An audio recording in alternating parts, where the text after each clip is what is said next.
ఏడేళ్ల తర్వాత విజయవంతంగా మెగా డిఎస్సి నిర్వహించామన్నారు విద్యాశాఖ మంత్రి నారా లోకేష్. ఇకపై ప్రతి ఏటా డిఎస్సి నిర్వహించి టీచర్ల పోస్టులు భర్తీ చేస్తామన్నారు మంత్రి.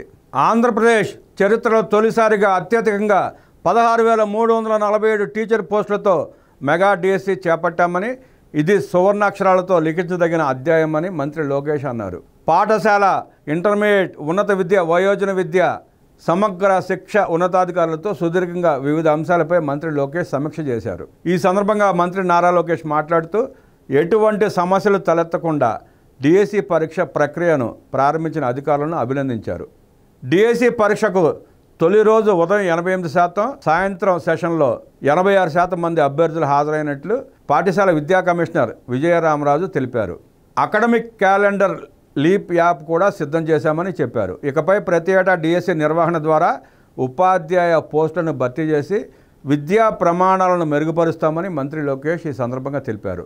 అంతిమంగా రాబోయే 4 ఏళ్లలో ఏపీ మోడల్ ఎడ్యుకేషనల్ తేవడమే తమ లక్ష్యమని మంత్రి పేర్కొన్నారు. ఉపాధ్యాయుల బదిలీలు, ప్రమోషన్ల ప్రక్రియను కూడా విజయవంతంగా ప్రారంభించామని తెలిపారు. 27,000 మందికి పైగా స్కూల్ అసిస్టెంట్ల బదిలీలను ఆన్లైన్ విధానంలో పారదర్శకంగా చేపట్టాం. ఇదివరకన్నడూ లేని విధంగా 4,000 మందికి పైగా టీచర్లకు స్కూల్ అసిస్టెంట్లుగా ప్రమోషన్లు కూడా ఇస్తున్నామని మంత్రి తెలిపారు. ఎటువంటి రాజకీయ జోక్యం లేకుండా టీచర్ ట్రాన్స్ఫర్ యాక్ట్ మేరకు పూర్తి పారదర్శకంగా బదిలీలు, ప్రమోషన్లు ఇస్తున్నట్లు మంత్రి లోకేష్ చెప్పారు. రాష్ట్రంలో 100% అక్షరాస్యత సాధనే లక్ష్యంగా అక్షర ఆంధ్ర పేరుతో ప్రత్యేక కార్యక్రమాన్ని చేపట్టనున్నట్లు మంత్రి లోకేష్ తెలిపారు. రాష్ట్రంలో 15 సంవత్సరాల నుంచి 59 సంవత్సరాల వయసు గలవారిలో ఇప్పటికీ 81 లక్షల మంది నిరక్షరాస్యులుగా ఉండటంపై మంత్రి లోకేష్ విస్మయం వ్యక్తం చేశారు. భారతదేశంలోనే వయోజన విద్యలో ఆంధ్రప్రదేశ్ అట్టడుగున ఉన్న నేపథ్యంలో ఇకపై మిషన్ మోడ్లో వయోజన విద్యా కార్యక్రమాన్ని చేపట్టాలన్నారు.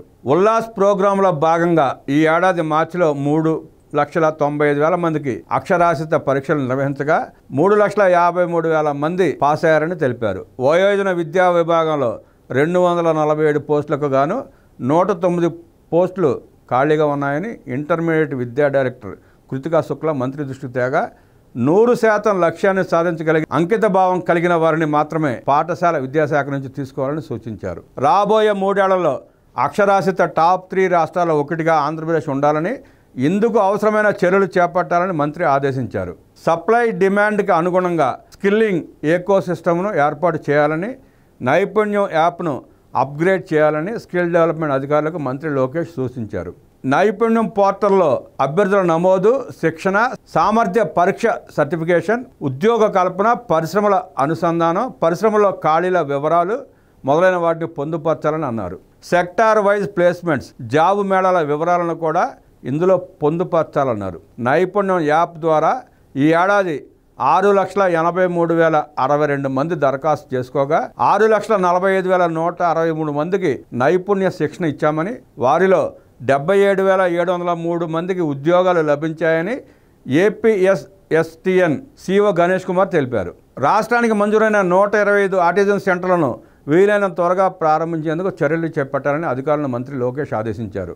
ఆటిజంతో బాధపడుతున్న వారి తల్లిదండ్రులకు ఊరట కలిగించేలా ఈ సెంటర్లలో నిపుణులను ఎంపిక చేయాలని ఆదేశించారు. ఆటిజంపై ఏర్పాటు చేసిన ప్రజాప్రతినిధుల కమిటీ సలహాలు తీసుకోవాలని సూచించారు. త్వరితగతిన విద్యార్థులకు స్కూల్ కిట్స్ అన్నీ అందేలా చూడాలని సమగ్ర శిక్ష ప్రాజెక్ట్ డైరెక్టర్ బి శ్రీనివాస్ను ఆదేశించారు.